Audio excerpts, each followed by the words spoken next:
ভারত ও Myanmar থেকে নিত্যপণ্য আমদানি করতে বড় ধরনের চুক্তি করতে যাচ্ছে সরকার। আগামী মাসে এটি সই হবার সম্ভাবনা আছে বলে জানালেন বাণিজ্য প্রতিমন্ত্রী আহসানুল ইসলাম টিটু। তিনি দাবি করেন, বাজারে কোনো সিন্ডিকেট নেই, সরবরাহ কম থাকায় বাড়ছে আলু, পেঁয়াজ, কাঁচামরিচের দাম। সচিবালয়ে বিএসআরএফ সংলাপে এসব কথা বলেন তিনি। রিপোর্টে জানাচ্ছেন মাহবুব কবির চপল।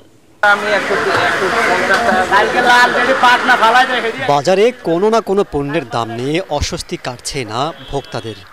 নিম্নবিত্তের অতি প্রয়োজনীয় সবজি আলুর দামও নাগালের বাইরে। ভাতের বিকল্প হিসেবে পরিচিত আলুর দাম চালকে ছাড়িয়ে বিক্রি হচ্ছে ৭০ টাকা কেজি দরে। পেঁয়াজের দাম ১০০ ছুঁই। ঝাঁঝ বেড়ে চলেছে কাঁচামরিচের। তারপরও একে অস্বাভাবিক মনে করছেন না বাণিজ্য প্রতিমন্ত্রী। আলু আর পেঁয়াজ বাজারে অ্যাভেলেবেল আছে, আমি এটাকে স্বাভাবিক মনে করি। দাম যৌক্তিকতা করার তো না। যতক্ষণ পর্যন্ত আমার আলু এবং পেঁয়াজের কম দামে সরবরাহ বাজারে না থাকবে, ততক্ষণ পর্যন্ত বাজার যে মূল্য আছে সেই মূল্যটাকে আমাকে মূল্য হিসাবে দেখতে হবে। আমি চাইলেও তো কাউকে এমন কোনো আইন করে বলতে পারবো না যে পেঁয়াজের দাম এত। প্রতিমন্ত্রী দাবি করেন, বাজার কেউ নিয়ন্ত্রণ করছে না, সরবরাহ ঠিক থাকলে দামও কম থাকবে। এজন্য ভারত ও মিয়ানমার থেকে পণ্য আমদানির সিদ্ধান্ত নিয়েছে সরকার।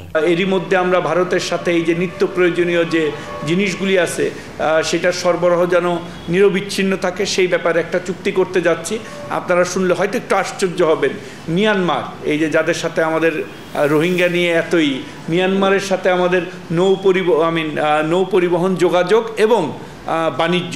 সো মিয়ানমার থেকেও জানি আমরা কৃষি উৎপাদিত পণ্যগুলো আনতে পারি, যেগুলো তাদের সারপ্লাস আছে। এই বিষয়েও একটা চুক্তি আমরা অলমোস্ট ফাইনাল করে পেরেছি। তিনি বলেন, শহরের নির্দিষ্ট আয়ের মানুষের চেয়ে গ্রামের মানুষের ক্রয় ক্ষমতা বেড়েছে। গ্রামের মানুষ যারা উৎপাদন করে তারা কিন্তু শহরের ফিক্সড ইনকামের লোকের চেয়ে ভালো আছে। মাহবুব কবির চপল, এটিএন বাংলা, ঢাকা। হয় এবং